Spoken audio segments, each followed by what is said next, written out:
entina hanatsarahana ny sehatra ny fampitam-baovao eo anivon'ny congrès ny tetezamita dia nahasitra ankala vaovao ity androm-panjakana ity ny alakamisy lasa teo moa no nampahafantarana tamin'ny fomba ofisialy ny fisian'izany ankala vaovao izany. Vokatry ny fiaramiasa amin'ny gouvernemanta frantsay amin'ny alalan'ny SCAC dia navaozina ny tranokala-mpifandraisana eo anivon'ny congrès ny tetezamita akalasa www.congrès-transition.mg no adresy vaovao ny ity tranokala ity.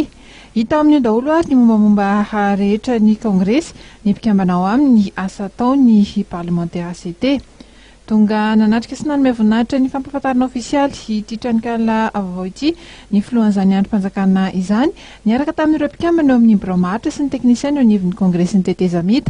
Nanatrika ny fotoana ihany koa izay notanterahana ny alakamisy teo Andriamatoa Christian Vité sy Olivier Vallée izay samy tompona andraikitra eo anivon'ny SCAC ny service de la coopération d'action culturelle ny sampandrara amin'ny sanan'ny fiaramiasa sy ny etika ara-kolontsaina eo anivon'ny masoivo frantsay.